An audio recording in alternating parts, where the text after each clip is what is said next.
dar as boas-vindas a todos, agradecer a presença que muito nos honra do Dr. Boavida e do Dr. Anda da Silva, que tendo uma vida tão ocupada, conseguiram tirar um bocadinho para nos trazer do seu saber. Ficamos muito gratos por isso. Dizer que estamos satisfeitos porque, de facto, quando o Conselho Regional de Dinamizadores de Lisboa, na última reunião, resolveu partir para este projeto, não tínhamos a noção exata do sucesso que podia ter, e hoje podemos dizer que temos praticamente lotação esgotada, porque isto permite 100 pessoas e temos 96 inscritos, portanto foi fantástica a adesão e isso deixa-nos muito satisfeitos. Agradecemos, portanto, a presença de todos. A escolha do tema não foi indiferente ao que tem sido a prática recente da APRI e as ações que tem desenvolvido, e por isso mesmo parece que ser atual e do interesse geral. Antes de passar, e tinha aqui umas notas, estou a seguir este guião, antes de passar a palavra à Anabela, que vai digamos, coordenar e moderar toda a sessão,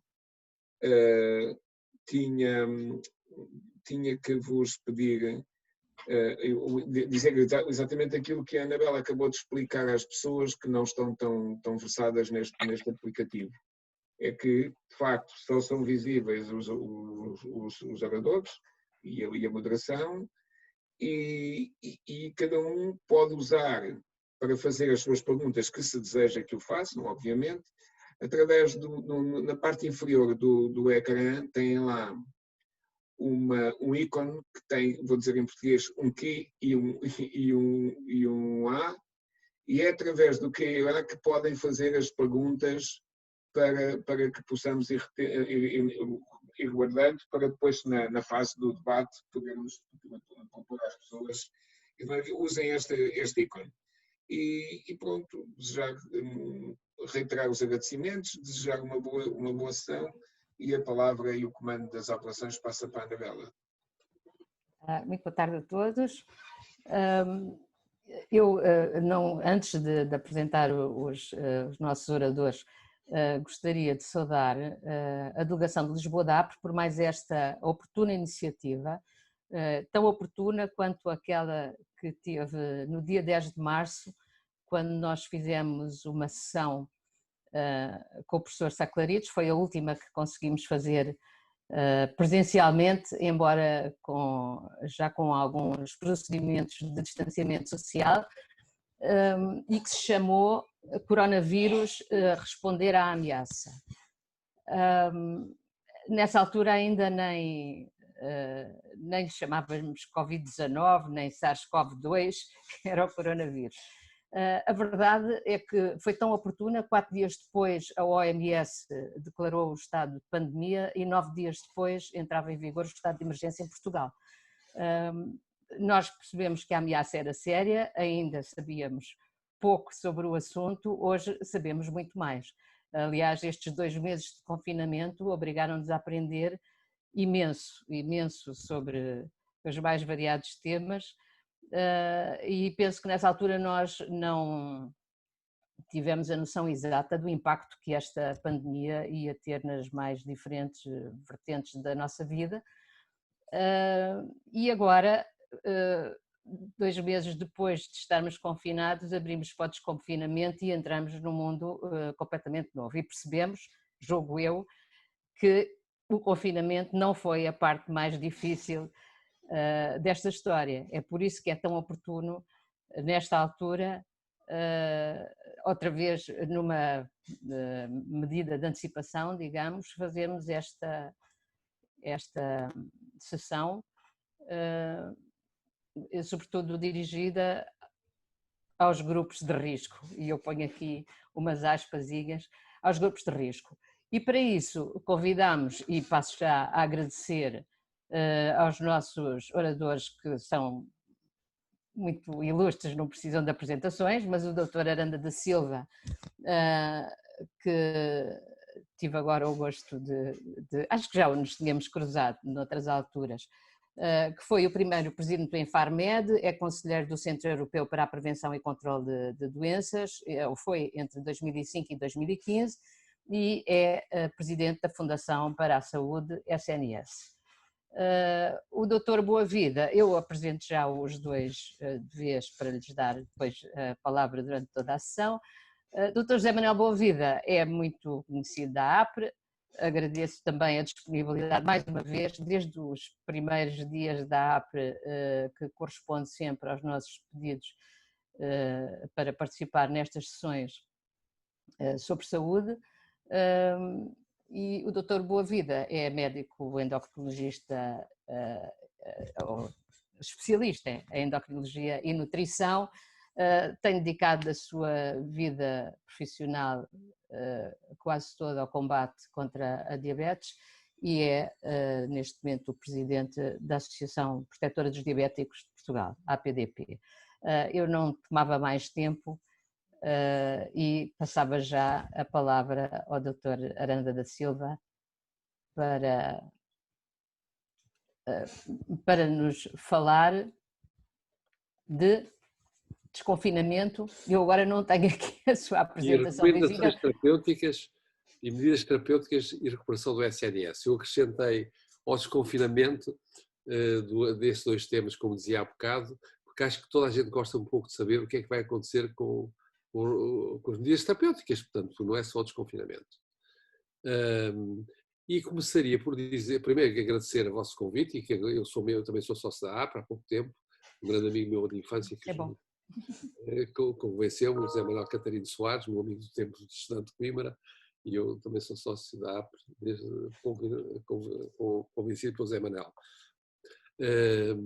E pode passar o slide já agora, para o seguinte. Vítor, pode passar o slide. Portanto, o que eu queria aqui começar, na medida em que vamos ter o José Manuel Boavida, que é um homem das doenças da época, das doenças não transmissíveis, e que são as doenças prevalentes na nossa sociedade. As doenças prevalentes são as doenças cardiovasculares, são o cancro, é a diabetes, são as doenças respiratórias. São essas doenças que prevalecem e que abrangem a maior parte da população, mas até há 50 anos não podemos esquecer que não eram essas as doenças prevalentes. Também, ou se eram doenças ocultas, até porque a esperança de média de vida era muito baixa e muitas dessas doenças não surgiam com a idade. Como acontece hoje, desculpem lá, em África. Hoje eu tenho muitos contatos com Moçambique, nasci lá e tenho o meu irmão que é moçambicano, e não discutia com amigos meus de Moçambique, médicos e de saúde pública, porque é que em Moçambique o impacto não é tão grande. É que a esperança média de vida dos moçambicanos é 25 anos. Não é? Portanto, isso no caso do coronavírus. Portanto, isso para dizer que as doenças muitas vezes têm épocas e que têm muito a ver com o grau de desenvolvimento das próprias sociedades.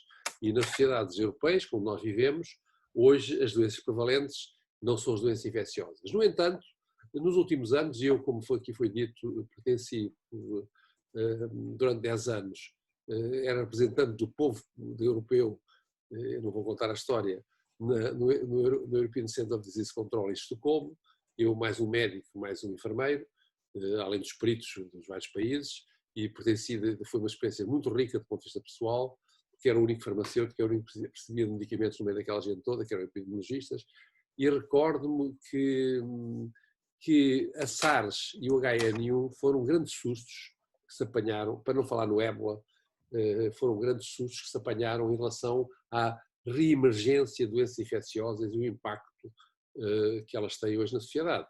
A Anabela é de saúde pública, sabe bem isso. A própria tuberculose hoje aparece como ameaça pontual e em clusters em algumas zonas. Portanto, hoje temos as doenças que nós pensávamos estavam controladas pela sociedade, não estão afinal, e são uma nova ameaça como esta pandemia provou.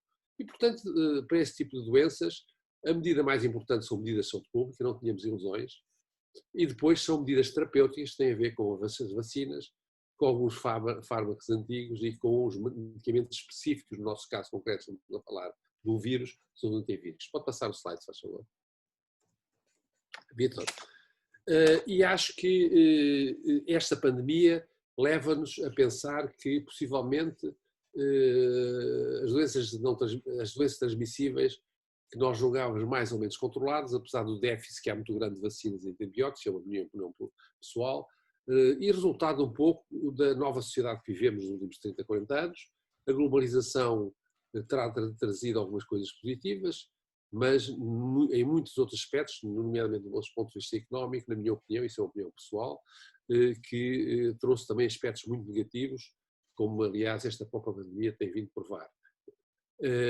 Mas também foi inevitável, portanto, a movimentação das populações hoje, dos transportes, quando vemos estes aviões todos nas placas dos aeroportos, é que percebemos os milhares e milhares de aviões que circulavam pelo ar e que neste momento não circulam, mas que movimentavam pessoas para além de hábitos novos, como o turismo. O turismo é uma coisa que é recente, tem 100 anos.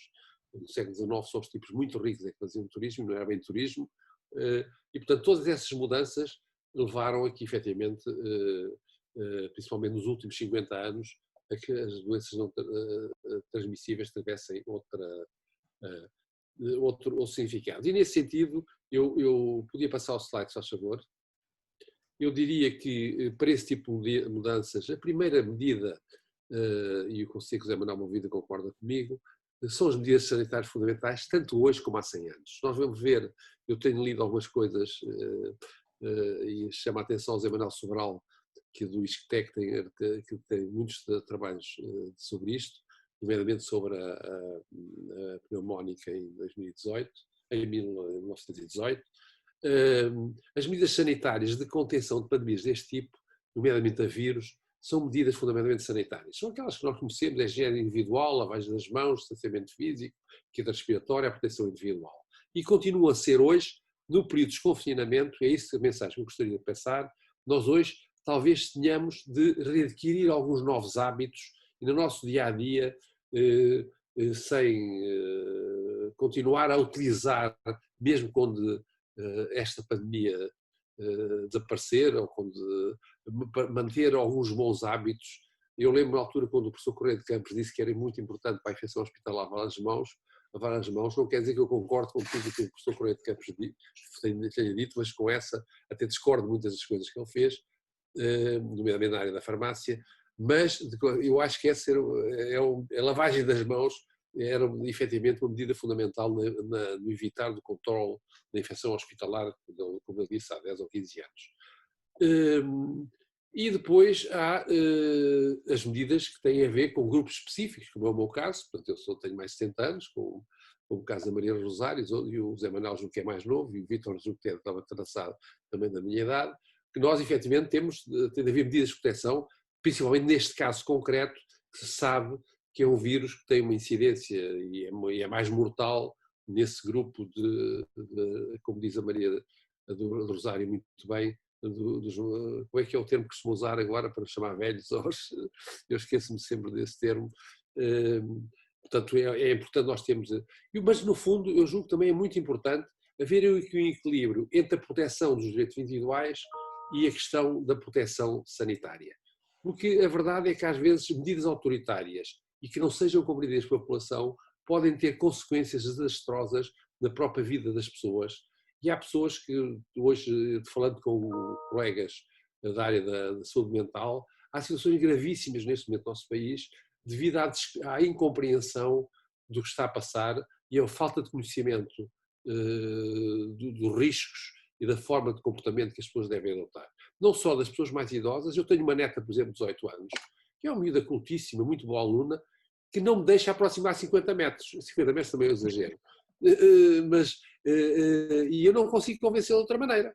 Portanto, e isso é importante, é muito importante que haja aqui um equilíbrio e as pessoas percebam o que é que são os direitos de cidadãos como eu, que sou de risco pela idade, não de risco pelas doenças, felizmente. E isso também julgo que é uma questão que nós todos temos consciência disso. E nesse sentido, acho que a minha grande ideia, que eu vou referir, é que é a necessidade de uma melhor comunicação. O Ministério da Saúde teve atitudes, na minha opinião, de maneira geral, muito positivas, o país reagiu muito bem, com uma unidade política entre o Presidente da República, a oposição e o Governo, com medidas de contenção em face própria, com atitudes de diálogo e transparência da audição dos peritos, que não é vulgar em maior parte dos países, mesmo dos países democráticos, não é evidente o que se passou em Inglaterra e em outros países, e nós, nesse aspecto, podemos, acho que temos aspectos positivos. Também tenho uma visão crítica, mas não é esta a sede onde eu vou colocar, mas acho que é muito importante melhorar a forma de comunicação que está a ser feita. É para aquelas conferências que são feitas todos os dias, já deviam ter um modelo diferente, com certeza já deviam ter uma forma diferente de informar. E há que, para mim, a questão mais importante, eu acho que está a ser muito desprezada, que é, nós o que precisamos é saber o que se passa à nossa volta, no nosso microcosmos onde vivemos. Ao nível, eu diria, ao nível de freguesia, ou talvez menor. Hoje há experiências de outros países, o professor Sá Clarides, que referiram há bocado, é uma pessoa com quem eu tenho um contato, como vocês sabem, muito próximo, praticamente falamos todos os dias e somos amigos, somos não só de Moçambique, que andámos no mesmo liceu e conhecemos há mais de 50 anos, somos muito amigos, falava sobre o que está a falar, o que está a fazer noutras cidades, como Montreal e uma cidade da Nova Zelândia, em que as pessoas têm uma informação precisa ao nível de não sei qual é a unidade regional, qual é o grau de contaminação que existe nessa zona. Porque é muito diferente eu estar numa zona onde há muita contaminação e isso é muito importante até para a nossa saúde mental e para a própria resposta do ponto de vista económico às consequências desta pandemia. Portanto, eu chamo a atenção para um artigo que eu vou aqui referir no slide seguinte, do professor Sá Clarides, publicado na passada sexta-feira na Ata Médica, que está em Open Access, que faz algumas propostas que estão sintetizadas no slide seguinte. Vítor, o artigo é este, portanto, isto está em Open Access, é do professor Sá Clarides e também do Fernando Araújo, e chama a atenção porque, no fundo, pode passar ao slide seguinte. No fundo, o que se pretende aqui é, no fundo, quais são os grandes problemas que nós temos neste momento. É a ameaça que nós temos da crise económica consequente à pandemia, o aumento das desigualdades sociais, da pobreza e do desemprego, e é preciso ter uma estratégia a curto e médio prazo para combater esse tipo de situações. E, por outro lado, é importante que, ao nível micro, as nossas comunidades locais estejam bem informadas e informadas de forma diferente, de maneira que possam reagir a esta situação de uma forma mais eficaz, não pondo em causa a economia e, por outro lado, tendo um grau de proteção adequado à situação concreta. Pode passar para a próxima segunda. Portanto, eu agora iria para o que eu gosto de falar. Como sabem, eu sou farmacêutico e gosto de falar em medicamentos, que é isso que eu sei e que estou informado, e acho que as pessoas que estão a ouvir devem estar um pouco, depois dessa fase que tem a ver com o pós-confinamento, e rapidamente queria falar o que é que vem aí? Porque, como sabem, a resposta a esta pandemia, além das medidas de saúde pública, tem a ver com os terapeutas que possam surgir. E primeiro, são as vacinas, que quero para já dizer que nós vivemos ao nível mundial uma situação preocupante, que é um pouco e um fraco investimento em vacinas, por duas razões. Primeiro, porque as vacinas evitam as doenças e, portanto, os produtores de medicamentos acabam por perder clientes com isso. Segundo, porque as vacinas, a maior parte delas, não são para países ricos, porque os países ricos já resolveram os seus problemas que têm a ver com a cobertura vacinal. É para países pobres que não têm dinheiro para pagar vacinas. E, portanto, a próprios produtores de medicamentos, a indústria farmacêutica, acaba, na minha opinião, investir muito pouco nesta área, o que é lamentável. Eu julgo que esta pandemia vai mudar o paradigma, até porque há uma maior intervenção, ou pelo menos uma declaração de vontade de intervenção pública, até da Comissão Europeia, que é muito liberal, como vocês sabem, e que, no entanto, parece agora menos liberal, ou sei lá que sim. E, por outro lado, além das vacinas, temos medicamentos concretos. No caso de infecções a bactérias, temos antibacterianos, temos antivíricos. E recordo aqui uma coisa interessantíssima, é que neste momento, no caso do coronavírus, não há nenhum antivírus específico. Mas eu recordo, para as pessoas da minha idade, como o Zé Manel e como o Vítor e como a Maria do Rosário, quando apareceu a SIDA, não havia também antivíricos. E o primeiro antivírico que foi usado, e a Anabela também sabe isso com certeza, foi um medicamento chamado AZT, que era a aziotripina, que era um antivírico não específico, já estava no mercado há 20 anos. E foi isso que se usou, e que não tem nada a ver com os antivíricos que hoje utilizamos para o combate à SIDA. Como sabem, foi uma doença vírica que não se conseguiu até hoje encontrar uma vacina, não pelas razões que eu disse há pouco, mas pela complexidade do mecanismo de intervenção do vírus, mas, efetivamente, hoje tornou-se uma doença crónica, não uma doença aguda. Podia passar o slide. E, portanto, e qual é o estado atual da situação? E é isso que eu queria transmitir, na medida que eu estudo isso todos os dias. Eu tenho um grupo de estudo e todos os dias com virologistas, com farmacologistas, que todos os dias acompanhamos o que está a passar a nível mundial, e tenho aqui um resumo muito resumido do que está a passar e com as indicações, quem quiser aprofundar. O que é que se passa com as vacinas? Neste momento nós temos 10 vacinas que estão a ser estudadas já na fase clínica. Como sabem, os medicamentos têm duas fases, que é a fase clínica e a fase não clínica. A fase pré-clínica é feita em células, é feita em animais, hoje cada vez mais em células e não em animais, e só depois de se conhecer essa fase pré-clínica, a fase clínica já tem humanos. E tem várias fases, a fase 1, 2, 3 e 3, depois a 4 é o tipo de fase de investigação clínica, e há neste momento 10 vacinas de vários tipos, umas são vírus inativos, outras são proteínas específicas que inativam vírus, são vários tipos, não vou entrar nesse pormenor, até porque não sou virologista e não quero dizer asneiras, mas a verdade é que hoje, se quem quiser consultar vai ao OMS Draft Landscape of Covid-19, a última informação é dia 27, e temos já 2 vacinas que estão num estado relativamente avançado. Uma que é de Oxford, em colaboração com uma companhia farmacêutica, também inglesa e sueca, e depois temos outra que é a Biotecnologia de Beijing.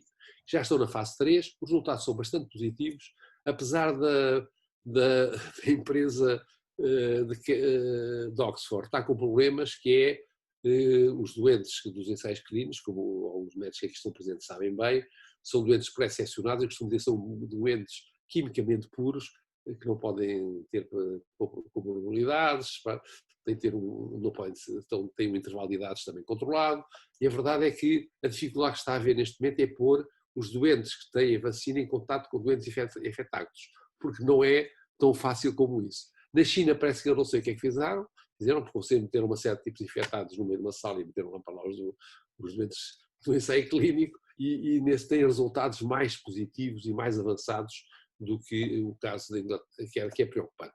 Portanto, está a haver porque se eu estiver a estudar o antihipertensor, ou se estiver a estudar o anti-hiperlipidémico, o antidiabético oral, por exemplo, eu sei, portanto, eu dou ao doente, estudo, medo da glicémia no caso do antidiabético oral, ou medo da tensão arterial, é muito fácil, neste caso é muito complicado, o doente tem de estar em contacto com uma doente infectada para saber se a vacina foi eficaz. O número de anticorpos, a nível de anticorpos produzidos, os dados são muito positivos, a nível de resultados já da vacina sobre contacto com pessoas infectadas, ainda são poucos. Depois há ensaios com medicamentos. Há muitos ensaios com medicamentos e quem quiser, se estiver interessado nisso, pode meter está ali ao contrário. É U e não UE. Não sei como é que escrevi. European Clinical Trials Registrar, e tem a lista de todos os ensaios que estão a ser feitos na Europa sobre esta área. E o que é que está a acontecer? Está a acontecer a fazer-se uma coisa que começou a falar-se há 3 ou 4 anos, que é o repurposing, que é ir pegar moléculas antigas. Eu chamo a atenção, agora eu tenho uma revista que se chama Revista Portuguesa de Farmacoterapia, que está open acesso na internet. Sou diretor e proprietário dessa revista, que é uma revista privada, mas que é privada porque ninguém queria fazer e eu resolvi não fazer privada. E essa revista tem um artigo muito interessante do professor Jorge Gonçalves do Porto sobre o que é o repurposing, e é que há muitas moléculas antigas que estão no mercado que hoje têm indicações terapêuticas que na altura não foram exploradas e que são muito importantes. Eu vou dar um exemplo concreto. A talidomida, que todas as pessoas de saúde sabem, foi uma grande tragédia mundial, que aliás levou em que milhares e milhares de pessoas, de crianças, ficaram deformadas, hoje é um medicamento que está a ser utilizado como primeira linha em 2 indicações terapêuticas, na bacildança, na lepra e no mieloma múltiplo. Portanto, para verem que isto é tudo. E depois, com essa perspectiva, estão a estudar uma série de medicamentos. Eu tenho aqui no slide a cloroquina, a azitromicina, o próprio BCG, há quem está a ermetina, que é um até o naproxeno, não sei porquê, porque há uma reação anti-inflamatória generalizada em alguns doentes, mas para já chamar a atenção que há já dois aspectos negativos. A cloroquina já há ensaios que puseram-na de parte. Chegou-se à conclusão que a cloroquina, que o Trump toma e gosta muito, provoca mais efeitos adversos do que efeitos, e até é perigosa nessas circunstâncias. Portanto, a cloroquina, que é um antipalúdico, não tem o efeito que se dizia que tinha. Hoje já está provado isso e hoje há recomendações no sentido de não usar cloroquina nestes doentes. E, o mesmo os antivíricos são outro grupo, são aqueles que nós gostaríamos que aparecessem rapidamente, como aconteceu, por exemplo, com a hepatite C, como se recorda há 3 anos, que apareceu um medicamento específico para a hepatite C, que vai erradicar a hepatite C no nosso país, no mundo. Isso era o ideal que acontecesse para este caso. Hoje há experiências com o lopinavir, com o ritonavir, com o remdesivir, e a verdade é que, em relação ao remdesivir, eu tenho uma dificuldade de pronunciar isto, apesar de ser farmacêutico, vocês não fazem bem. E já há também limitações na sua utilização. A FDA e a EMA, a Agência Europeia de Medicamentos, já disseram que eles podem ser utilizados a título experimental em situações muito específicas e não podem, porque os dados que temos até hoje são negativos.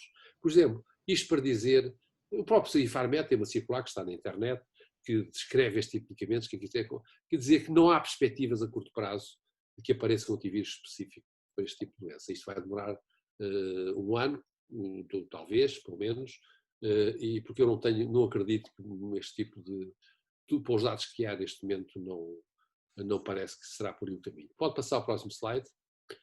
E quem estiver interessado pode constatar, ir à internet e ver isto, que é um aspecto muito positivo, que foi a Organização Mundial de Saúde, eu estou a olhar para o tempo, a Organização Mundial de Saúde decidiu fazer um estudo que chama Solidarity, que em Portugal está apresentado, e eu, com um colega meu, um jovem farmacologista da Faculdade de Farmácia de Lisboa, que está envolvido nisso, o João, que envolve 10 países e que está a testar estes medicamentos todos que eu referi até aqui. Vamos ver, portanto, o que nós devemos pensar como população é que vamos ter resultados com base científica dentro de alguns meses. Pode passar o slide. Agora, eu gostava de falar, para terminar, no que eu acho que é importante também. É que tudo isto é muito bonito, mas com certeza que o Zé Manuel vai falar mais nisso, porque a área terapêutica dele é uma área que foi muito prejudicada, como outras, pela dedicação ao tratamento da Covid, que é, nós hoje pensam encarar esta situação, não numa perspectiva só da pandemia, mas também como é que vamos superar esta primeira fase e pensar o que temos de fazer em relação ao futuro do Serviço Nacional de Saúde. E acho que nós, não levantando a guarda, mantendo aspectos que não eram habituais na nossa vida, de segurança, como a lavagem das mãos, alguma proteção no contacto, ter uma maior sensibilidade para a transmissão desse tipo de doenças, devemos pensar no futuro. Pode passar o slide a seguir, se faz favor. Pode passar isto é um slide só para provar. Este slide também vou muito rapidamente só dizer o seguinte. Este slide diz o seguinte, é que comprova o que eu dizia há pouco sobre o conhecimento local-regional. Por exemplo, Lisboa, ao contrário que se diz, não é uma situação das mais graves.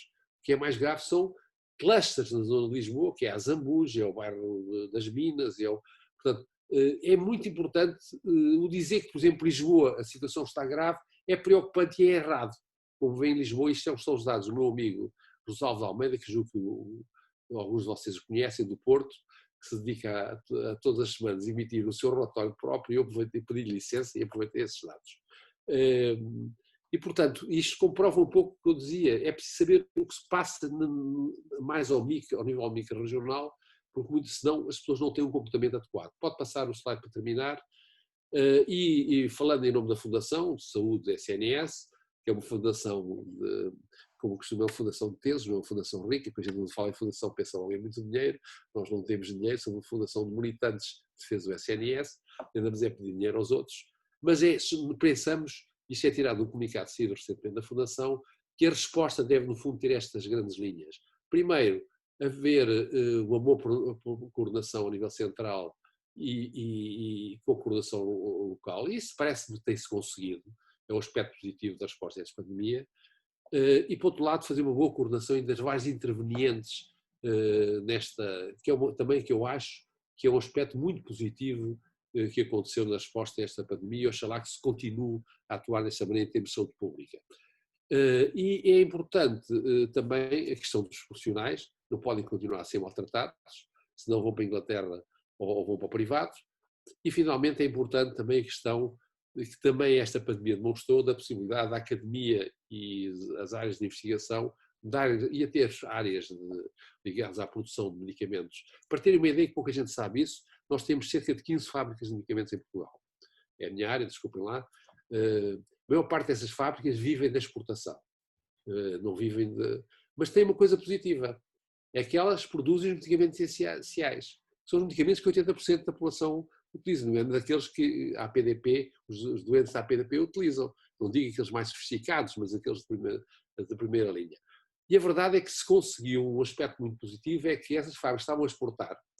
Neste momento, criaram, com a coordenação do laboratório militar, uma reserva estratégica para 3 meses, que levou a que Portugal fosse dos poucos países que não tivesse falta de medicamentos essenciais. Não sei se têm noção que na Alemanha houve falta de paracetamol. Sabem porquê? Porque o paracetamol do laboratório do medicamento original, que vocês conhecem, não vou dizer o nome, é produzido em Portugal. O outro slide, para terminar, que é o último.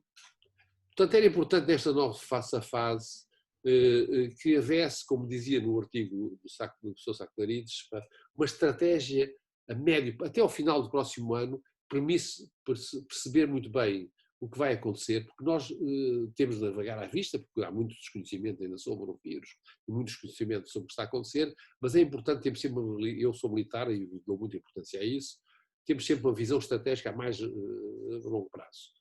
E, por outro lado, pensar que o muito importante neste momento é voltar a pôr o SNS a funcionar, com os seus profissionais motivados, os hospitais a darem resposta e os centros de saúde não estão a dar hoje, e como estão e todas as outras intervenientes nesse setor. Eu julgo que este é o último slide, se não é, era isso mesmo, e portanto ficar por aqui. Desculpem, demorei mais 3 minutos do que pensava.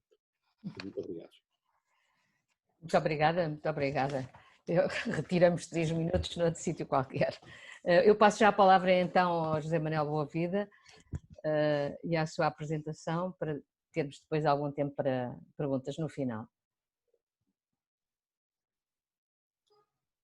O Vítor tem que abrir o microfone do José Manuel.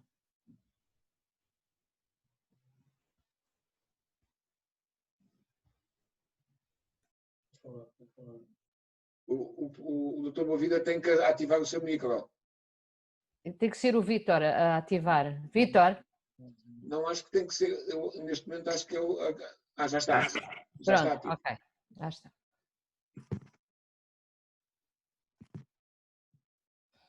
Agora só um bocadinho, que isto atrapalhou aqui o início. Está bem agora? Sim, senhora. Muito obrigado pelo convite, agradecer, e é com muito gosto que aqui estou, e dizer que este debate é muito importante, como a Anabela disse. Confinar pareceu que foi simples, e desconfinar parece que é complicado. E principalmente há uma noção de tempo que eu acho que é extremamente importante e que a Anabela focou, é que estamos a falar de 3 meses. Não estamos a falar de nenhuma imensidão de tempo, e tudo isto corre com uma velocidade tal que às vezes nos deixa alguma dificuldade em perceber onde estamos. E eu queria falar um pouco da experiência que tivemos para perceber como é que chegamos agora à definição das atuais problemas e das soluções que tentamos e das discussões que tentamos apresentar agora. Todos sabem que começámos com um plano de contingência, muito atabalhoado e com alguma confusão. Passámos um plano de confinamento, estamos num plano de desconfinamento cujas fronteiras também não são bem definidas, e falamos cada vez mais de uma eventual normalidade, não sabemos o que é que ela vai constituir. O que é que aconteceu na associação no plano de contingência? Primeiro, foi uma experiência nunca tida anteriormente. Foi tomar uma série de procedimentos, desde determinar áreas de isolamento, planos de formação para os colaboradores, planos de limpeza, de higienização e a definição dos diferentes cenários e como evoluir. Este processo, se foi bem conduzido nas instituições, ele torna-se extremamente rico porque dá muita consciência de como se deve proceder. E isto foi das coisas que penso, que o Aranda também já falou em alguns livros, que é muitas vezes a falta de transmissão destas questões e que aparecem sempre como algo muito definido, algo muito seguro que se quer dar ao nível das autoridades de saúde e não se percebe que tudo isto depende essencialmente da aplicação local e da aprendizagem que as pessoas fazem, nomeadamente ao nível da sua casa, ao nível da gestão da família. Todos estes passos que aqui tivemos do ponto de vista de como nos organizarmos, eles foram de uma forma ou de outra feitos ao nível da casa. E é essa reflexão que as pessoas precisam ainda hoje de continuar a ter para perceber o que é que fizeram de novo e o que é que desse novo devemos conservar para o futuro e o que é que hoje em dia com os conhecimentos que temos já não fornecem. Portanto, nós conseguimos reagir rapidamente porque a associação é uma instituição que não tem uma tutela completamente definida por parte do Estado, tem uma tutela indireta e tem uma autonomia de gestão completa com um acordo de colaboração que nos permitiu, sem qualquer tipo de interrupção, ainda uma semana antes do Ministério aparecer a propor as teleconsultas, já a associação tinha começado a 11 de março as teleconsultas, embora com dificuldades apresentadas pelas autoridades de saúde, que tinham muitas dúvidas, obviamente a ARS de Lisboa e Valdoteste queria um consentimento informado de cada pessoa, para nós tentarmos evitar que as pessoas viessem e depois era preciso que assinasse um papel para aceitarem a consulta, situações absolutamente sem sentido. Mas mantivemos sempre os contactos presenciais para as consultas presenciais, para as emergências, todas as situações de feridas nos pés, a associação esteve sempre aberta, as situações de oftalmologia, cujo risco era importante, eram observadas, e a oftalmologia foi das especialidades que mais dificuldade teve em manter o seu trabalho, porque na observação os médicos estão muito próximos da cara das pessoas e, portanto, da sua própria respiração. Mantivemos para as situações inaugurais de diabetes, de diabetes tipo 1, e depois criámos uma rede de apoio às pessoas que estão em casa, que eu penso que é ainda hoje um pouco a estrutura que nos vai servir para conseguirmos, durante o período do desconfinamento, termos maior segurança da ação.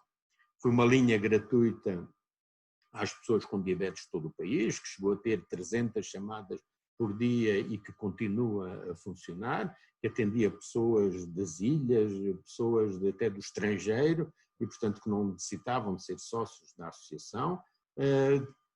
Começámos a telefonar a todas as pessoas, que são cerca de 18 mil utentes que no ano passado vieram à associação, a perguntar como estavam, que informações é que necessitavam, que se precisavam de medicamentos e, portanto, toda uma série de atividades que foram extremamente importantes. Criámos um serviço de distribuição domiciliária de medicamentos, chegámos a mandar medicamentos para a região de Coimbra, nomeadamente, não sei se recordarão, houve pânico da falta de insulina, o Correio da Manhã colaborou com uma primeira página absolutamente alarmista e sem qualquer tipo de sentido, e fizemos aí uma campanha, penso que rapidamente esvaziou o Correio da Manhã, inclusive obrigou o Correio da Manhã a recuar nessa mesma página para essa situação. Ou seja, fomos extremamente proativos em vez de estarmos numa situação de expectativa para ver o que é que acontecia. Criámos um manual de gestão da diabetes para as pessoas que estavam positivas e isto os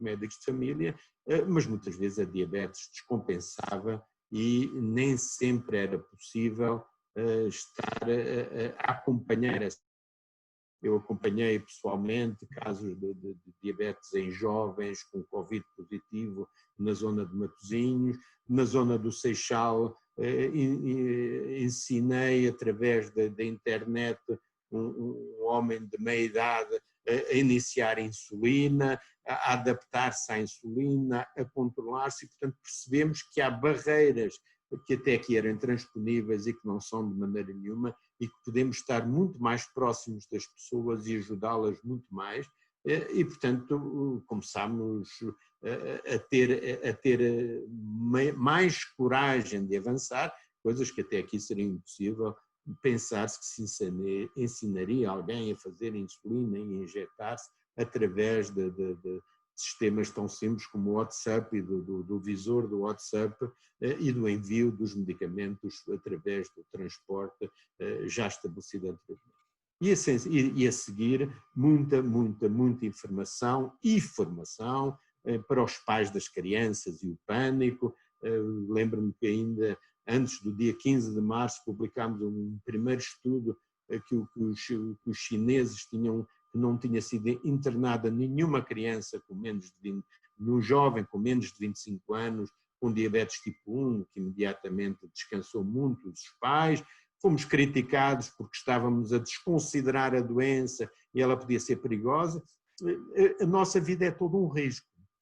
E se nós estamos permanentemente a ampliar o sinal desse risco, só estamos a aumentar o medo e a incapacidade de ação das próprias pessoas. E, portanto, estes webinars foram extremamente positivos para tirar dúvidas, para conseguir manter a ação das pessoas.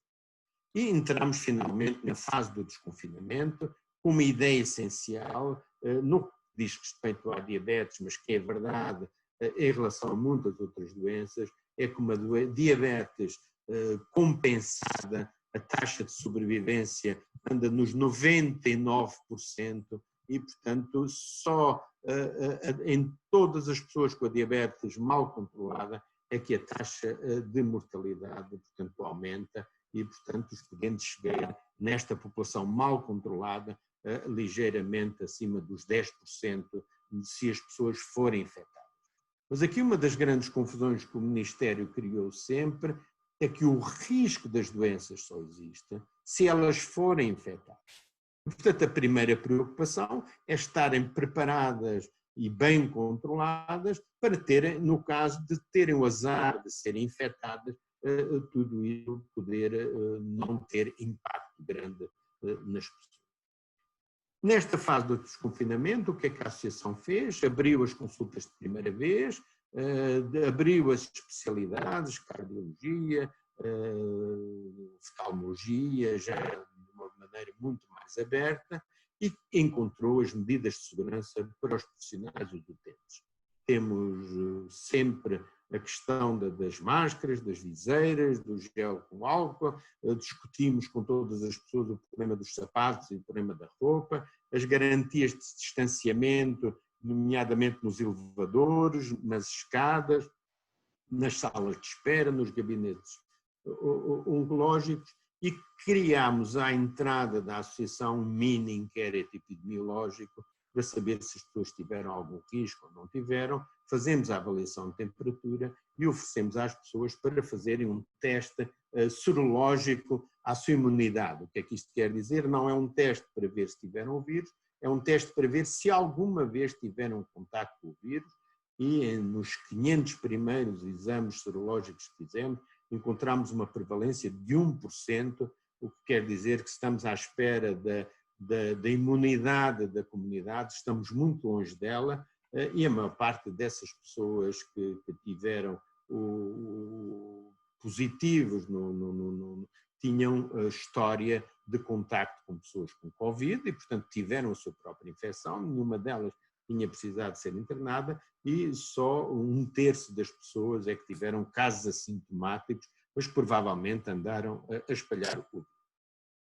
E a grande questão que hoje se põe e que penso que mais susto nos põe é a questão, será que o vírus me vai matar? Como é que nós podemos responder a esta situação de um ponto de vista de clarificar. Eu penso que quanto mais diretos formos na discussão, mais conscientes estamos dos verdadeiros riscos e daquilo que se passa. Eu encontrei este slide que achei muito interessante na internet e que pergunta exatamente: será que o Covid-19 me matará? E, portanto, há aqui um fluxograma que diz que se planeia estar 2 anos isolado, ou à espera da vacina que o Aranda falou, ou da imunidade de grupo, então não vai ter problema, porque não vai morrer de Covid se a sua resposta for sim. O problema é que nós não queremos ficar 2 anos e, portanto, vamos passar para outro grupo. Se tivermos esta situação de não aceitarmos este desafio de ficar 2 anos isolados, então a probabilidade que temos, em 80% dos casos, é de termos uma doença leve ou assintomática, e que aqui vai entrar agora quais são as pessoas com mais risco ou mais risco. E se tivermos menos de 19 anos, e portanto isto é importante porque nas nossas famílias temos pessoas com menos de 19 anos e saudável, então se for sim, não vai morrer com toda a probabilidade de Covid-19. Se tiver mais de 19 anos, mas tiver ainda menos de 50 anos, a probabilidade é a mesma. Aqui não se consegue ver, mas é a mesma de ser chamado para ir jogar na NBA, na Liga Americana de Basquetebol, ou seja, é uma probabilidade absolutamente mínima que pode acontecer uma pessoa com menos de 50 anos ter uma probabilidade de morrer e sem tomar as precauções antes de acontecer. Ora, a maior parte das pessoas que me estão a ouvir provavelmente terá um pouco mais anos e, portanto, temos que passar para as pessoas que têm mais anos. E para as pessoas que têm mais anos, se tiverem 50 a 59 anos, a probabilidade é de 0,11% de morte e, portanto, é grosseiramente a mesma probabilidade de morrer de uma causa natural antes dos 40 anos. Ou seja, é uma probabilidade mínima. Isto, portanto, estamos a falar das pessoas que seriam infectadas pelo Covid. Se estivermos a falar das pessoas entre 60 e 69 anos, a probabilidade será de 0,5%, ou seja, a mesma probabilidade de ser assassinado. Ou seja, enfim, todos sabemos que existe uma probabilidade mínima disso nos acontecer. Se tivermos um pouco mais de anos, e aqui a preocupação começa a ser maior, a probabilidade já sobe para 2,5, que diz aqui este slide, a mesma probabilidade de encontrar o amor da nossa vida numa viagem de avião. E, portanto, como calculam, não sei quantas pessoas que me estão a assistir terão encontrado o amor da sua vida numa viagem de avião, penso bastante poucas, e essa é a probabilidade de falecer com Covid entre os 70 e os 79 anos. E as pessoas com entre 80 e 89 anos, a probabilidade já passa para 7%, ou seja, 93% destas pessoas não vão falecer desta infecção e a probabilidade é a mesma de lhes sair a lotaria. O que esta forma de apresentação não permite ver acima dos 90 anos, a probabilidade é de 11% e o risco é exatamente o mesmo de morrer quem tem uma doença cardíaca. E, portanto, as pessoas com uma doença cardíaca fazem a sua vida normal, continuam a fazer a sua atividade, e até são propostas de fazer mais atividade e é esse o mesmo risco das pessoas com mais de 90 anos.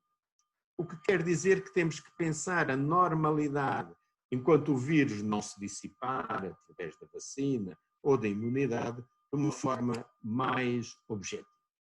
E a primeira questão que queria pôr aqui é que nós estamos a falar de uma curva que é a curva da mortalidade e morbilidade. Estamos agora a assistir ao período da cauda dessa curva. Esperemos que os números de hoje representem só uma parte desta cauda e de um surto mínimo aqui, mas durante este período do pós-pandemia, assistimos a uma situação que eu penso que é grave e que devemos meditar, que é o impacto da restrição das condições não Covid que eram urgentes. E, portanto, o facto de termos restringido o acesso aos hospitais fez com que pessoas com AVCs, pessoas com infarto do miocárdio, pessoas com infecções graves não recorressem aos hospitais por medo, e isto provocou aqui uma curva que foi nítida em Portugal, com o aumento de mortalidades. Todos já ouviram falar que houve um aumento da taxa de mortalidade no mês de março e abril. Parece que esta curva estará a diminuir e que as pessoas estão a recorrer novamente nestas situações mais agudas aos hospitais e, portanto, nesse sentido, a protegerem-se mais. E temos agora que esta situação começa a diminuir.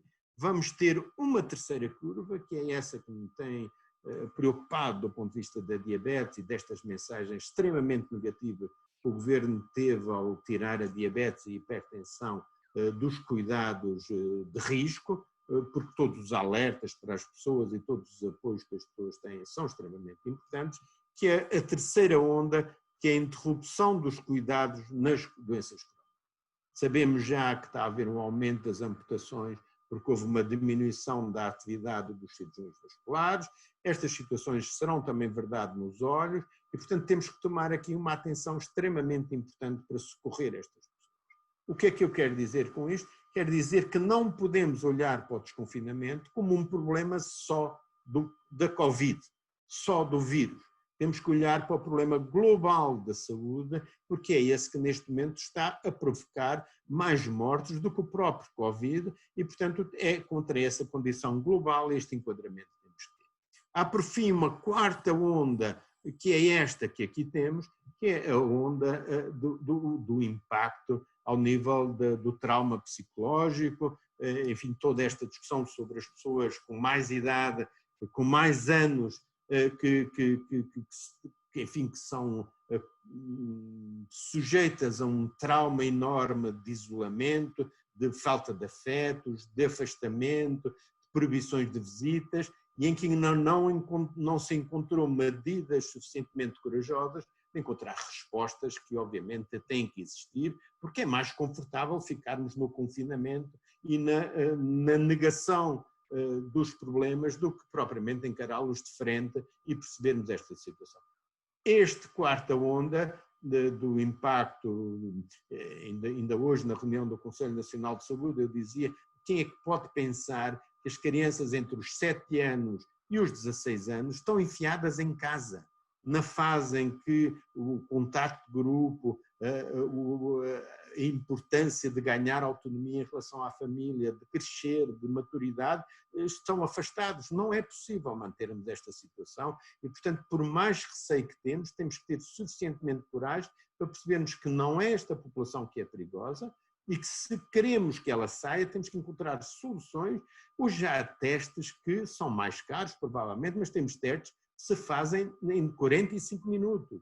Provavelmente vamos ter que testar muitíssimo mais vezes as pessoas. Mas isso dá-nos, se isso nos der a segurança, será esse o caminho que nos permite ao mesmo tempo ter a liberdade de conviver, de testar, de agir. E obviamente nesta quarta onda inclui-se aquilo que o Aranda também já falou, do impacto económico, da pobreza e do desemprego, são fatores extremamente gravosos para a situação. Neste slide eu só queria mostrar muito rapidamente que o aumento do Covid, isto nos Estados Unidos, correspondeu a uma diminuição do número de infartos nos hospitais. Isto quer dizer, pura e simplesmente, que as pessoas tiveram medo de ir aos hospitais. Algumas lições, quase para terminar, que eu queria citar aqui e que penso que ao nível da Associação Global foram importantes, mas também são importantes ao nível de cada um de nós e de cada comunidade, por mais pequena que seja. A iniciativa é sempre importante, a paralisação que o medo conduz é péssima, a comunicação é fundamental e, portanto, o conhecimento. Não é com ordens que as coisas se fazem, é com esclarecimento, é com conhecimento que as coisas, que se cria confiança, que são absolutamente determinantes para as pessoas. As pessoas têm que conhecer os seus riscos, têm que saber como é que podem atuar e como é que se podem defender. A agilidade da autonomia na gestão é crucial. Todas as grandes revoluções que existiram neste período ao nível hospitalar foram decididas ao nível do hospital. Ao nível dos cuidados foram decididas ao nível local. Aquilo que o professor Sá Clarides tantas vezes fala e que o Aranda citou é que é necessário olharmos onde está o problema, como é que o devemos resolver com o contexto local e com as forças locais. As doenças crónicas não foram muito diferentes, não foram aqui tão diferentes desta doença. O papel das pessoas nas doenças crónicas é imprescindível e aqui também para o combate à pandemia não foram as grandes medidas que foram tomadas, foram as opções das pessoas, foi o papel das pessoas e, portanto, se não reforçamos que são as pessoas que determinam o futuro desta resposta à Covid, não estamos a ir no bom caminho e pensamos que qualquer ditadura ou que qualquer regime policial ou que o exército na rua pode resolver os nossos problemas. Um quarto ponto que me parece que é fundamental é que os locais que tiveram melhores respostas foi onde existiu uma estrutura regional de coordenação. Quando se falou da cerca ao Porto, ou quando se falou do Ovar, aquilo que existiu foi uma coordenação entre o Serviço Nacional de Saúde, a ARS, a CSS, a SPMS, enfim, todas estas siglas do Ministério da Saúde, com as autarquias que foram absolutamente determinantes, com as estruturas locais da sociedade civil. E são estas estruturas que têm que ser mobilizadas, e neste momento, não é por acaso que Lisboa está com este surto, é exatamente porque Lisboa não teve esta mesma, e é uma das grandes dificuldades de Lisboa, é sempre, como tem o governo em Lisboa, todas as estruturas vivem à sombra do governo e não têm a agilidade necessária e a autonomia necessária para tomarem decisões. E, portanto, para que isto exista, capacidade de resposta e que o desconfinamento não nos ponha com grandes receios, nós temos que ter estruturas locais de muito maior atividade. As juntas de freguesia devem criar um plano, não para a junta de freguesia, mas para a comunidade. As comunidades têm que saber quais são os planos ao nível local, como podem atuar, e é isto que pode vir a dar confiança às pessoas para poderem sair desta situação. Passámos um período de emergência em que era necessário salientar todos os aspectos relacionados com as doenças, do melhor controle, do acesso aos médicos, do acesso aos medicamentos, da confiança que não estavam abandonadas as pessoas. Estamos numa fase de recuperação em que é preciso garantir o acesso aos cuidados de saúde e acabar com o medo de ir aos hospitais, por isso que eu defendo que devemos ter hospitais Covid e não Covid e separá-los. Temos que fortalecer os sistemas de saúde, dar-nos autonomia para que eles sejam resilientes e pormos claramente as necessidades de investimento em todas estas promessas de dizer que não vai faltar dinheiro para a saúde. Sim, senhora, mas esse dinheiro tem que ser com planos ao nível de cada unidade e não com planos definidos centralmente e burocraticamente. E depois vamos ter um período de balanço, que é coisa que em Portugal nem sempre é hábito fazermos, mas temos que contribuir para a definição de uma mudança política que seja a nova normalidade. Nós não podemos continuar dependentes, como Aranda disse, de medicamentos feitos na China, de máscaras feitas na China, de ordens que vêm de instituições que não têm noção daquilo que se passa ao nível local, e esta nova normalidade em que a anarquia de uma sociedade de consumo nos deixou completamente pendurados, ou de um país dependente do turismo, temos que pensar em mudanças políticas que têm que ter em consideração a reindustrialização do país, uma política económica que faça sentido, que é isto que pode dar à sociedade a força suficiente para encarar as dificuldades que este desconfinamento ainda nos vai trazer. E era isto que eu tinha aqui para lançar o debate, e a partir daqui, Anabela, senhora moderadora, estou à disposição daquilo que quiser. Estou, muito obrigada. Já me estão a ver, não estão? Pronto. Muito obrigada aos dois. Eu penso que, pelo menos o Aranda da Silva, ligue também a sua câmara de vídeo, o som, também já cá está. Porque passamos então... Muito obrigada. Eu acho que foram duas participações excelentes, que até já responderam a uma boa parte das perguntas que nós fomos recebendo.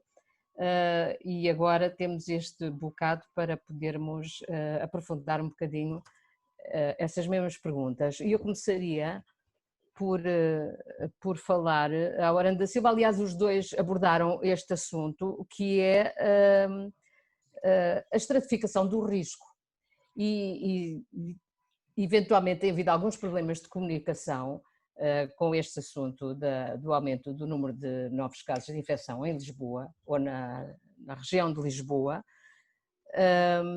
que tem gerado medo nesta população. E como já vimos, também falou na Nova Zelândia, e o que eles fizeram foi estratificar o risco, porque eu quando falei em doentes de risco há bocado pus umas aspas, porque o que são isso, os doentes de risco? Os riscos são diversos, como o José Manel depois acabou por mostrar, e diferentes, e também há diferentes níveis de desconfinamento para os diferentes níveis de risco.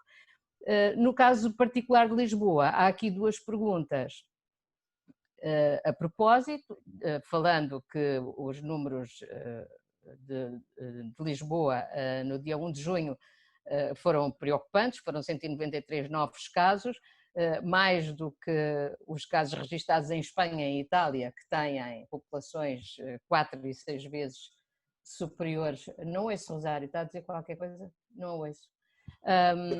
Tem o microfone desligado. Pois tem. Estava a falar connosco, Rosário. Ok, desculpe. E as pessoas perguntam que se atribuem, e como se explica esta situação na região de Lisboa e Val do Tejo, que parecia bem controlada em março e abril, e depois piorou muito em maio, e que medidas é que considera que deviam ser tomadas em relação a esta situação, se é correto manterem-se estas restrições mais apertadas para a região de Lisboa, e se deve manter-se a obrigatoriedade do teletrabalho. Estas são as duas primeiras perguntas. Posso começar eu? Sim, sim. Eu diria que há o fator de risco tem dois componentes. Por um lado é o local onde a pessoa se movimenta, e por isso é que eu defendo essa tese de que tem de haver melhor informação sobre o grau de infecciosidade a nível local-regional, e por outro lado tem outra a ver com a natureza da pessoa que está envolvida, não é? Uma coisa somos nós, somos reformados, e outra coisa são os jovens que são saudáveis e que se movimentam. Mas no caso concreto de Lisboa, eu julgo que o problema aqui passou muito, pela informação que eu tenho, pela menosprezar do que era a utilização dos transportes públicos. Portanto, eu julgo que a falta de coordenação na ativação dos transportes públicos em Lisboa terá tido um papel determinante. Nomeadamente transportes de autocarro e nos comboios, e isso levou a que se criassem 3 ou 4 bolsas, 3 ou 4 clusters de infecção acima do normal, que neste momento há medidas que parece que estão a tentar controlar a situação, mas que mostraram que houve uma má programação, uma má avaliação do risco. A Nova Zelândia e outros países publicaram isto. Reparem, nós o que temos, a informação que temos, muitas vezes há tal reunião quinzenal, que eu acho muito positiva, com os peritos e com os políticos e toda a gente, mas depois a transmissão do que é a estratégia de uma forma simples e perceptível por toda a gente não é visível. Por exemplo, a Nova Zelândia, se vocês forem ver, está publicado em vários artigos, tem 4 graus de faseamento perfeitamente perceptíveis por toda a gente. Nós temos de ter em Portugal também a pessoa, não é o Sr. Primeiro-Ministro devia dizer a partir de amanhã sai o decreto, não sei quantos tal, ou a Ministra dizer todos os dias, ou o Secretário de Estado. Nós devíamos ter uma estratégia muito simples em termos de comunicação, que permitisse saber o que é que tem de se fazer na generalidade e depois em que situações concretas de maior gravidade. Isso eu acho que aí a comunicação tem faltado muito. Portanto, é uma comunicação muito generalizada e que leva a que as pessoas não percebem muitas vezes bem, não é por consultarem o Diário da República que as pessoas vão perceber o que é que têm de fazer. E, portanto, eu julgo que essa Zé Manuel diz lá tudo.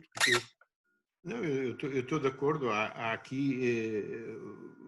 Eu propus, em relação à questão de quando retiraram as pessoas com diabetes e hipertensão, nunca se poderia pôr o ónus todo na doença, mas muito mais no local de trabalho e nos transportes necessários. Porque aqui o problema que não está na doença, está no risco de infecção. Se as pessoas não tiverem risco de infecção, não existe problema para além daquele que existia anteriormente. Portanto, há um artigo do New England também da semana passada que tem claramente só as pessoas têm que andar em transportes públicos, têm que atender ao público, não têm condições e não têm a literacia suficiente, essas pessoas temos que valorizar. Uma diabetes ou hipertensão, ou quem teve um infarto, ou quem teve uma neoplasia há anos, temos de as ponderar nesse risco. De qualquer forma, sobre a situação neste momento em Lisboa e no país, eu penso que mais do que os indicadores dos novos casos, o grande indicador continua a ser a diminuição dos internamentos e dos casos graves. E isso claramente que satisfaz bastante e dá muita confiança, quer no Serviço Nacional de Saúde, quer na capacidade de controlarmos a situação. Mas obviamente que eu estou... Não é só o exemplo da Nova Zelândia, mas é o exemplo de Nova Iorque. Quem ouve as comunicações diárias de Nova Iorque percebe que a comunicação que hoje é feita, ao fim de 3 meses, continuamos exatamente com o mesmo modelo de comunicação.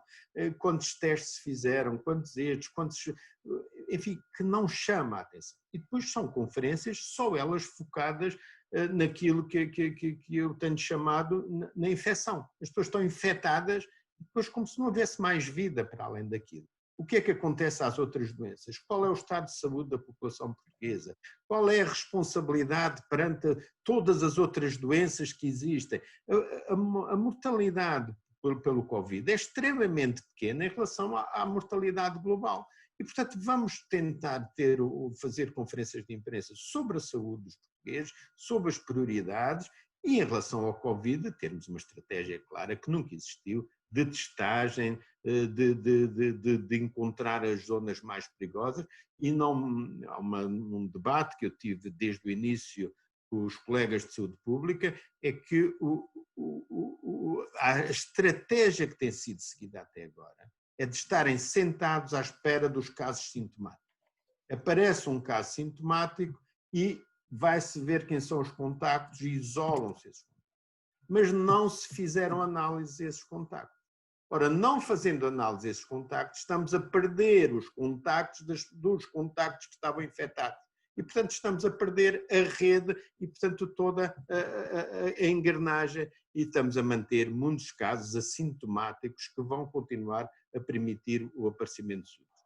Portanto, eu penso que a testagem tem que ser muito maior. O secretário de Estado hoje disse que fizeram 2.000.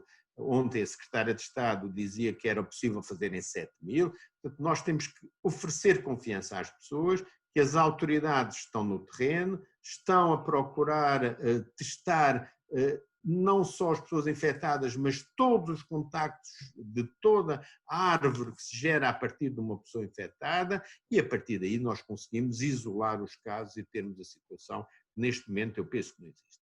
Uma das questões que me parece que é importante para dar confiança é que as autoridades de saúde não podem trabalhar sozinhas. Têm que trabalhar com as autarquias e têm que trabalhar com a Proteção Civil. A Proteção Civil tem estado muito mascarada nesta situação e eu penso que tem uma responsabilidade e uns meios maiores do que têm os meios da saúde.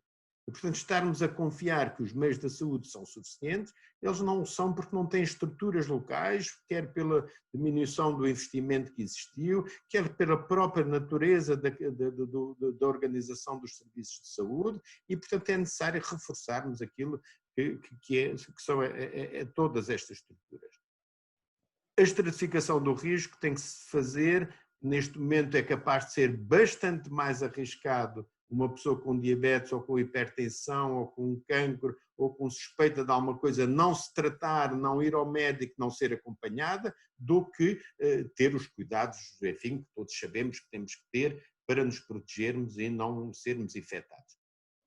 Em relação à infecção, aquilo que é a norma mais importante é claramente o afastamento, que a máscara reforça, que é o afastamento e a não contaminação através da respiração e das gotículas que saiam da respiração. Com a máscara e com o afastamento, nós temos a liberdade enorme neste momento de agir e de andar. Agora precisamos ter confiança em poder recorrer aos serviços de saúde, em sermos acompanhados, em sermos vigiados e não perdermos os nossos afetos, porque eles nos dão, toda a gente sabe, a importância dos afetos na imunidade, na resistência do nosso organismo, na resiliência que nos permite encararmos as próprias contrariedades naturais da vida, que infelizmente elas vão surgindo e temos que as enfrentar com coragem e com determinação, e para isso precisamos do apoio dos nossos. Eu pego nesse tema precisamente porque nós temos duas perguntas a esse respeito, que é sobre as relações familiares. O Aranda ainda há um bocado falou na situação da neta, há um associado ou um participante que diz também que tem uma neta de 33 meses e que querem muito que ele esteja em contacto com ela, e portanto que questões é que se põem, uma vez mais os comportamentos individuais, não é? Mas não podemos evitar. O que é que tens a dizer sobre isso? Eu posso, a minha opinião pessoal, eu tenho 7 netos, desde 1 ano até 18 anos, e refleti muito sobre isso, e a partir de certa altura, ainda por cima tenho a sorte, que pouca gente portugueses tem, vivem todos num raio de 200 metros da minha casa, isso é um privilégio, como sabem hoje, e a certa altura tomámos a decisão, o risco somos nós, não é? Portanto, nós temos, como dizia o Zé Manuel muito bem há bocado, nós temos é proteger-nos. E, portanto, eu não vou contaminar os meus netos, portanto, em princípio, mas eles poderão contaminar-me a mim próprio. Não é? Portanto, a atitude que tomámos foi estar perto deles, protegidos, nós bem protegidos, e não evitar de estar com eles, porque isso era pior para nós e para eles próprios, nomeadamente os mais pequeninos. Também a mais pequenina, 2 dos mais pequeninos viviam connosco, ou que estavam naquela fase que nós éramos a segunda linha a seguir aos pais e não percebiam durante meses porque é que a gente não tocava, não falava com eles. Então a mais pequenita era uma coisa doentia. E julgo que foi uma atitude correta. Portanto, de acordo, nós vivemos uma zona relativamente, na zona de Cascais e na nossa zona temos informação do que é que está a passar, e portanto proteger.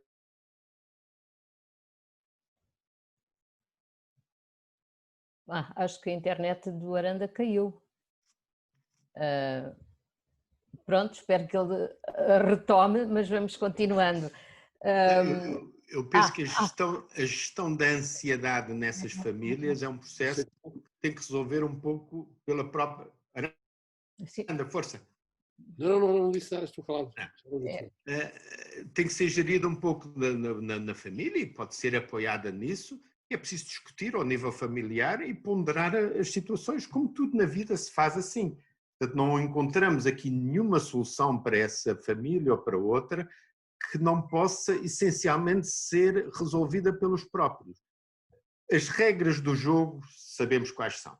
Existe um vírus que eventualmente nos pode contaminar, principalmente se estivermos junto de multidões, se estivermos em contato com muitas pessoas, porque ele é transmitido essencialmente pelas outras pessoas. Tendo este contexto, temos que ponderar quais são as situações, como Aranda dizia, as pessoas com maior risco pela idade, percebemos que ele é pequeno em relação à idade, temos que proteger mais essas pessoas. Nos mais jovens ele é absolutamente muito bem controlado e tirando situações absolutamente excepcionais que podem acontecer com o vírus ou podem parecer, se calhar a probabilidade de atravessar uma estrada é maior do que esta, e não deixamos de atravessar estradas e não deixamos de conduzir carros e de ter a probabilidade de ter acidente. A gestão desta situação tem que ser feita pelos próprios.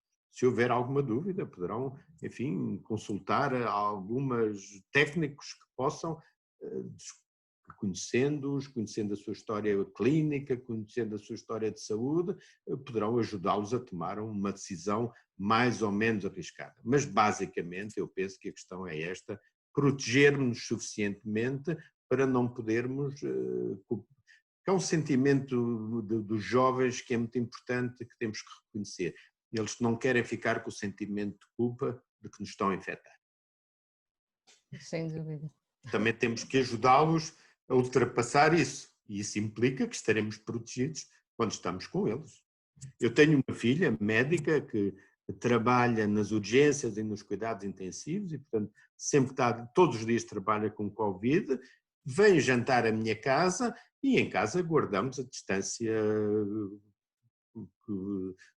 entre nós, de 1,5 metro, 2 metros, e, portanto, não nos cumprimentamos, a não ser com os toques nos pés e os toques nos cotovelos, todas essas coisas. Quando estamos a conversar, temos máscara se estivermos mais próximos, se estivermos suficientemente distantes, não.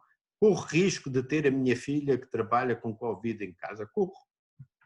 Mas também venho todos os dias trabalhar, também corro.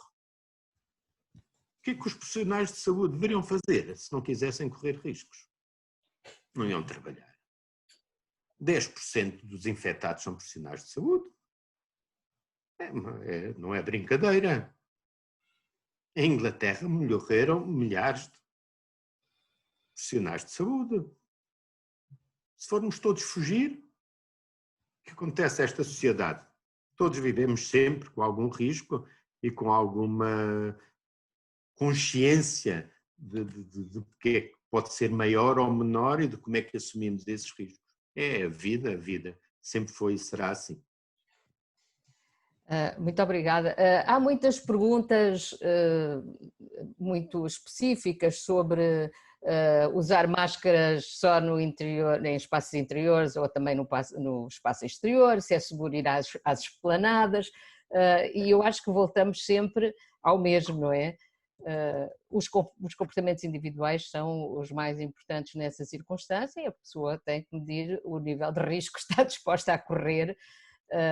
Eu ainda há poucos dias fui com a minha mãe e o meu marido, esses são um grupo de risco às docas, e claro que não me aproximei das esplanadas que estavam cheias de gente, mas encontramos uma onde só estavam 2 pessoas, pronto, fomos para lá. Portanto, há perguntas com aspectos muito práticos, mas eu acho que não saímos muito disto e acho que de facto há um problema. Nós temos um problema de comunicação em saúde, não é de agora.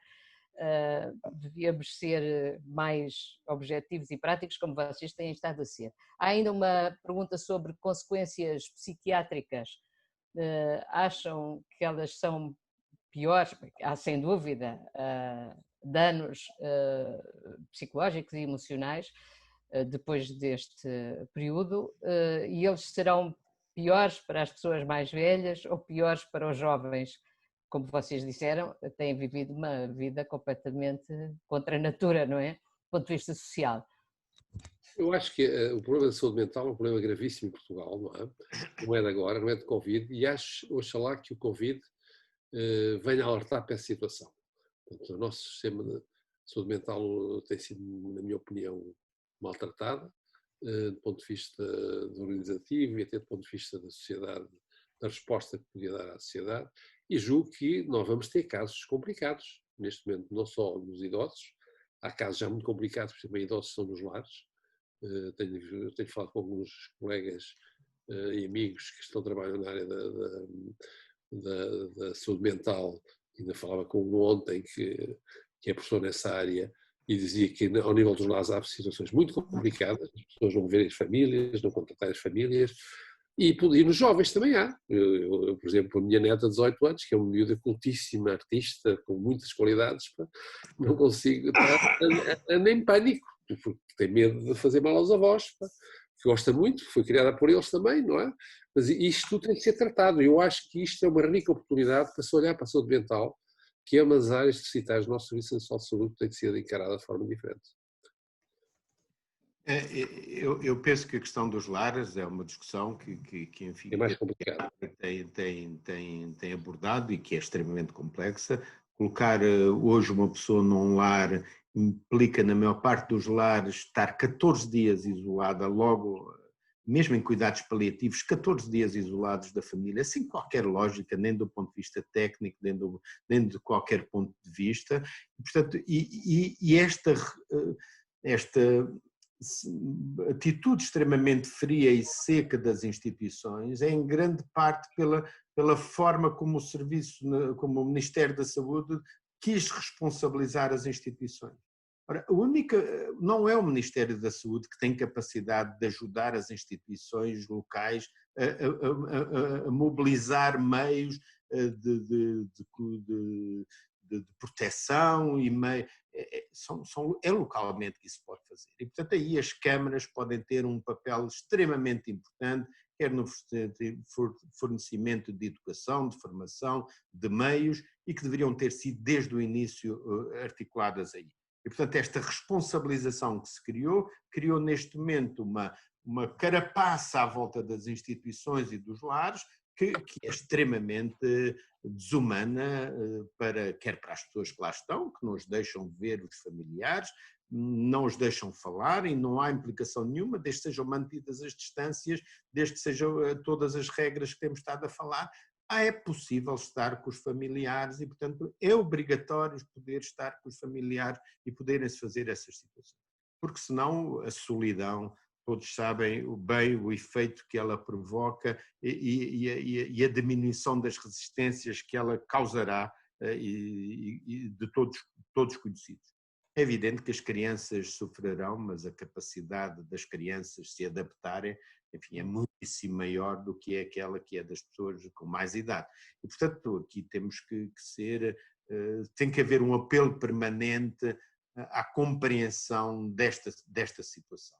E um apelo à compreensão de que não é a Direção-Geral de Saúde que vai resolver os problemas das instituições, são as instituições que devem organizar-se para verem aquilo que necessitam, como é que se hão de organizar, sabendo que o seu objetivo é cuidar das pessoas. Agora, chegarmos ao cúmulo de nem sequer os familiares poderem tirar as pessoas dos lares, porque não pode ser, porque está de quarentena ou isto, enfim, não é possível, do ponto de vista legal, impedir qualquer família de ir buscar um seu familiar para a sua casa e, portanto, tratá-lo. E, portanto, chegamos ao cúmulo de ultrapassarmos aquilo que são regras legais e do mínimo de senso que existe.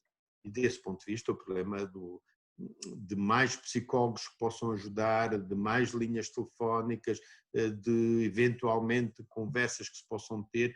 Os profissionais de saúde dos lares também são extremamente importantes do ponto de vista de formação, pode haver mais intervenção a esse nível e isso penso que são as grandes soluções. O plano neste momento para a saúde mental no papel está feito.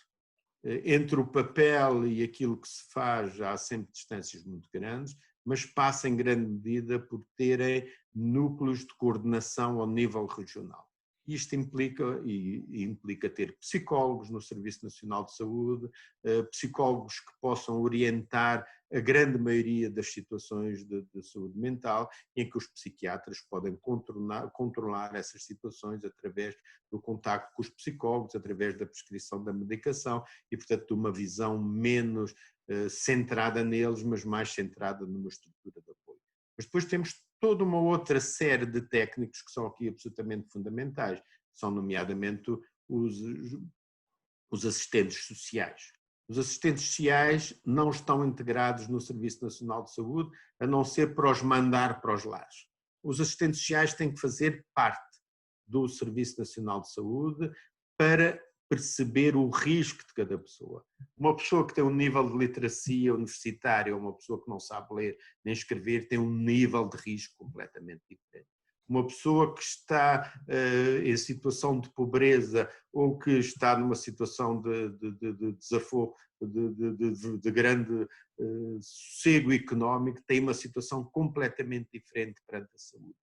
E os médicos não podem olhar para uma pessoa como um diagnóstico de saúde, têm que olhar para uma pessoa como um diagnóstico de saúde e um diagnóstico social.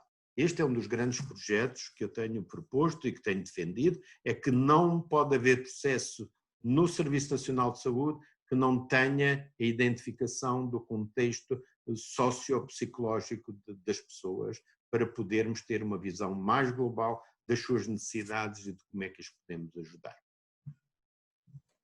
Muito obrigada. Eu não sei, o Vítor, que é o anfitrião, penso que ainda que temos que terminar, já são 4h30, ficam algumas coisas por responder. Eu estava aqui a tentar responder uma pergunta por escrito. Antes de passar a palavra à Maria do Rosário Gama, a Presidente da APRE, para as palavras de encerramento, não sem antes agradecer muito outra vez à Aranda da Silva e ao José Manuel Boavida por terem aceitado este convite e por terem correspondido tão bem àquilo que precisávamos de ouvir. Muito obrigada. Passava então a palavra à Maria do Rosário Gama. Já estou?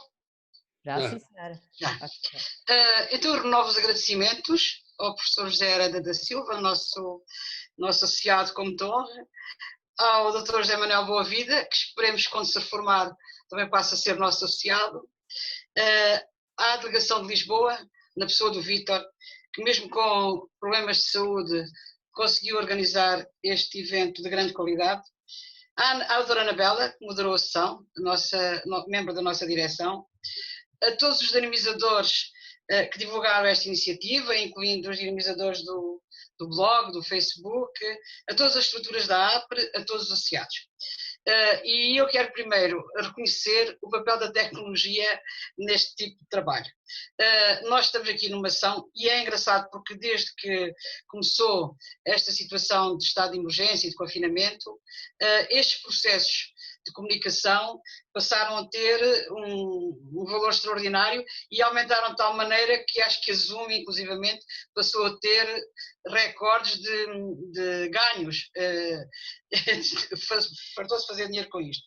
Bem, então, esta possibilidade de nós de podermos chegar a muitos lados, sem sair de casa, isto de facto é excelente e foi possível de facto através destes processos de fazer conferências, de falar com os familiares.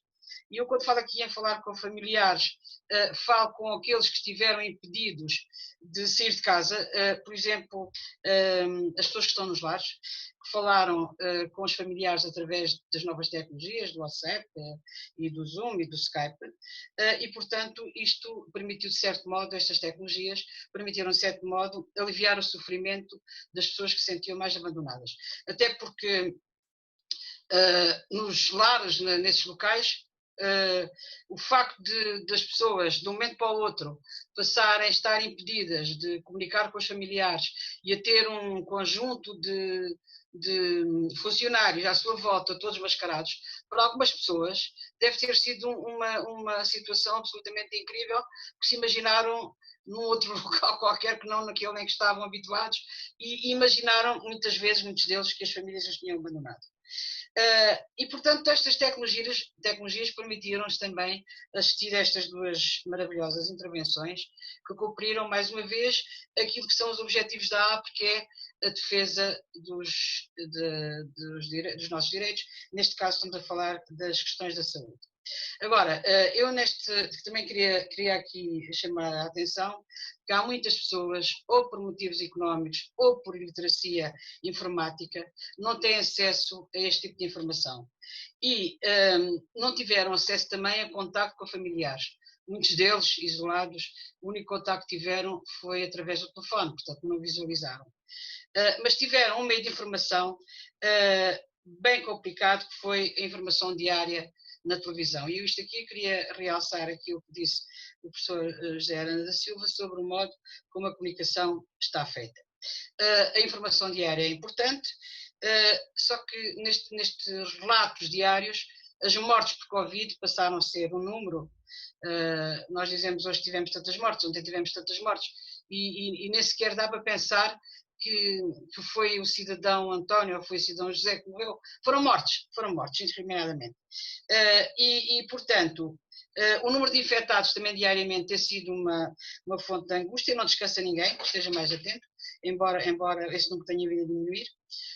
O que de facto tem beneficiado de alguma maneira, ou que estamos de alguma maneira que nos tem tranquilizado ligeiramente mais, como disse o Dr. José Manuel Boavida, tem sido o menor número de pessoas internadas e também o menor número de pessoas em cuidados intensivos, porque a questão do número de cuidados intensivos, do número de pessoas nos cuidados intensivos, também nos permite, também permite a quem ouve pensar que, eventualmente, essas pessoas estarão num sofrimento atroz, nomeadamente com a possibilidade de ter um fim dramático, como seja um fim por asfixia. A divulgação da percentagem das mortes de Covid é um fator de angústia. E porquê? Tem a ver com a percentagem de letalidade. Enquanto que a percentagem para os menores de 70 anos é uma percentagem mais baixa, o Dr. José Manuel Boavida também apresentou estes números, para os restantes é uma percentagem bastante elevada, não é? Portanto, mais de 16% para quem tem 70 anos. E eu acho que era importante, nesta informação que é dada, para além da tal informação regional que o Sr. Professor Aranda falou, era também informar, detalhar mais a questão das idades. Portanto, de facto, a partir dos 80 anos, a mortalidade, a taxa de mortalidade é superior aos 70 e era importante dizer que as pessoas não morrem só de Covid, porque associadas à Covid há numerosas morbilidades e, portanto, fica toda a gente convencida que as mortes são só devido à Covid e isso não é verdade. Penso que o doutor está a dizer que sim, que eu estou a dizer bem, mas é isto que eu acho que acontece. E também é importante dizer outra coisa, que é o número de infectados nesta faixa etária, a partir dos 70, é menor do que o número de infectados em faixas mais novos.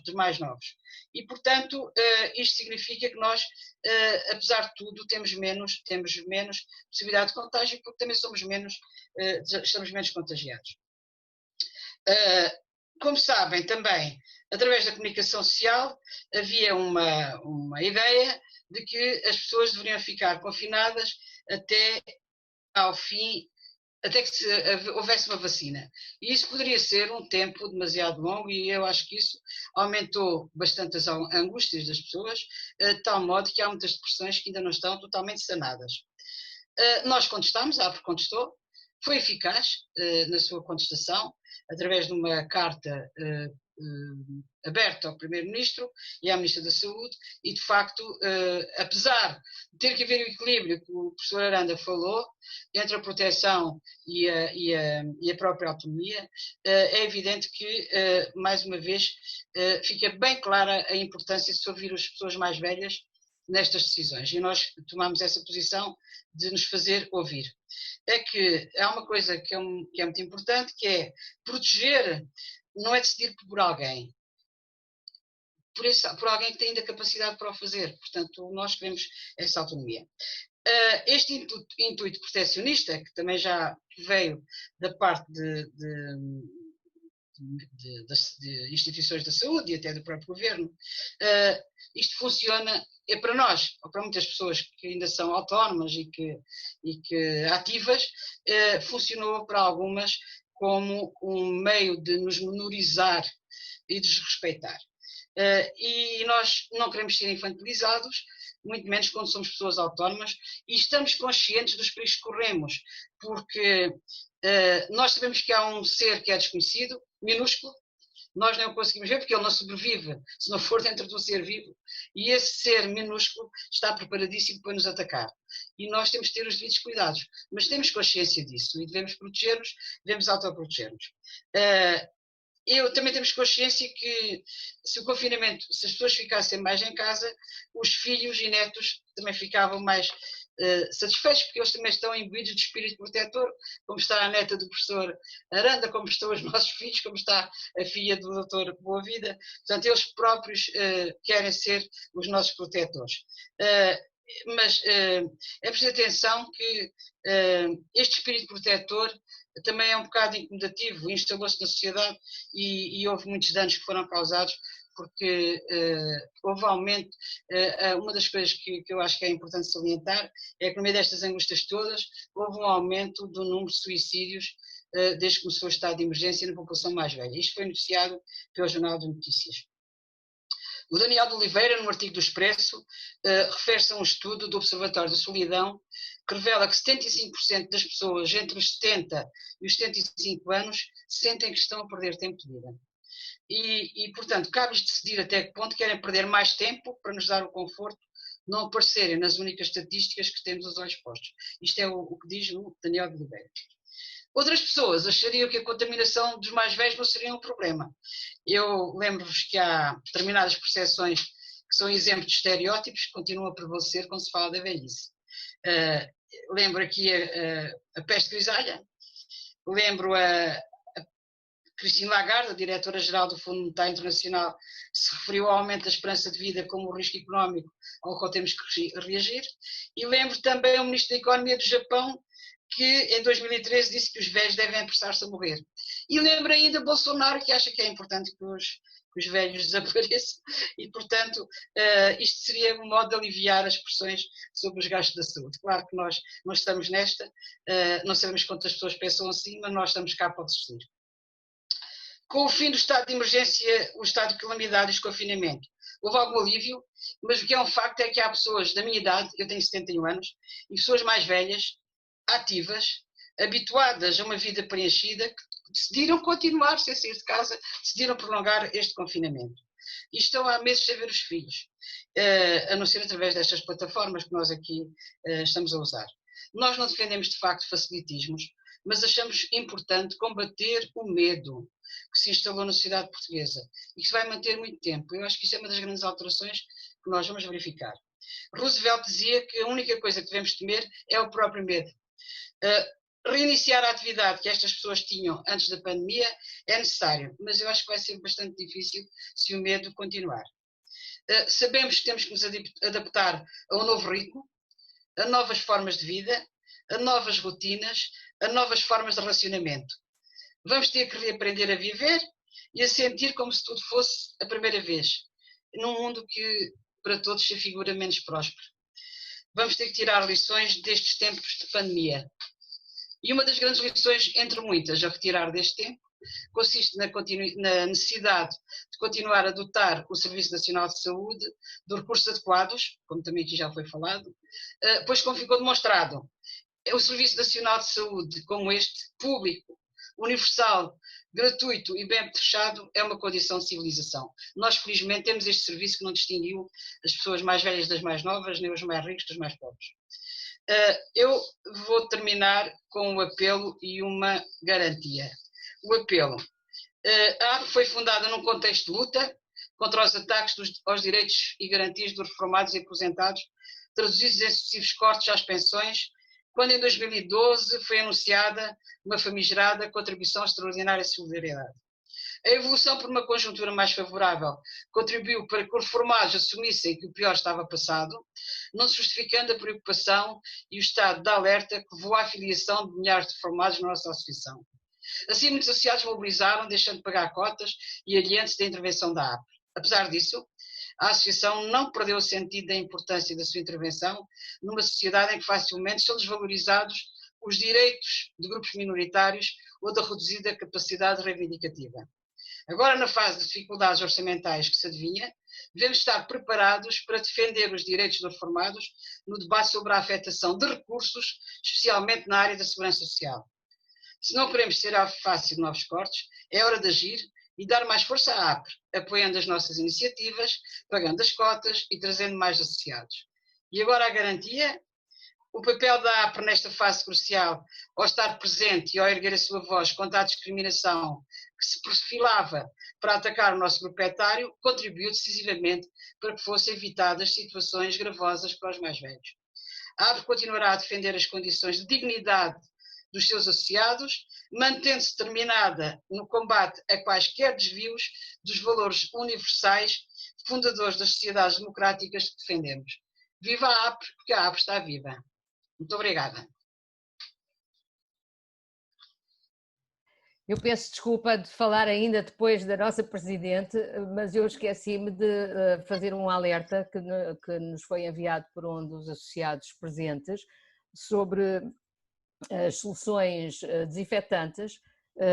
Houve uma lei, o despacho 5.335 de 2020, que determinava a obrigatoriedade da concentração alcoólica estar especificada no rótulo, e parece que isso deixou de ser obrigatório e agora andam para aí algumas soluções desinfetantes que têm uma percentagem inferior aos 70%.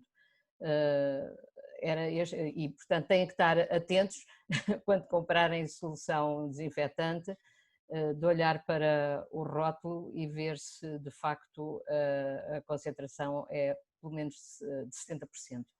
Era este alerta que queria fazer. O Aranda pode ligar o microfone, talvez, para... Sim. Não, agora fechou. Está ligado? Eu só queria dizer o seguinte, como farmacêutico, que o álcool 96 que se vende nos supermercados não é eficaz como antisséptico. Aliás, as pessoas que aqui estão a trabalhar nos hospitais sabem que o álcool que nós usamos nos hospitais é 70%, 65% a 75%. Esse é para assar chouriças. E, portanto, é preciso ter cuidado com isso, porque a maior parte, no outro dia fui a um local e que me vieram desinfetar as mãos com esse álcool, que não é nada eficaz. Se o álcool não tiver uma porcentagem de água, não penetra na parede do vírus, não penetra na parede da bactéria, nem desnatura as proteínas do vírus. Portanto, é uma questão que a maior parte das pessoas não sabem. O álcool que se vende nos supermercados a 90% ou 96% não é desinfetante, é para as chouriças. Portanto, deve-se pedir álcool a 70% ou 65% a 75%. Nos nossos países é álcool etílico, os países anglo-saxónicos usam álcool isopropílico. Porquê? Por causa do alcoolismo, porque a malta bebia o álcool etílico e eles arranjaram um álcool que não fosse bebível, coisa que nós não temos, também temos o problema do alcoolismo, mas apesar de tudo não bebemos álcool, temos outras coisas com álcool para beber mais saborosas. Mas é um alerta muito importante, as pessoas, a maior parte delas não sabem que o que é eficaz, pensam que o outro por ser muito forte é que é eficaz e não é eficaz. Não é? É um problema que existe e que é muito importante alertar. Desculpem lá esta intermissão, mas não tenho visto tanta asneira sobre isto que não resisti. Era importante. Peço desculpa uma vez mais por ter guardado para o fim, mas esqueci-me de fazer antes. Não sei agora se... Ok, muito obrigado a todos, foi um prazer, foi excelente sobre todos os aspectos. Mais uma vez, muito obrigado, está bem?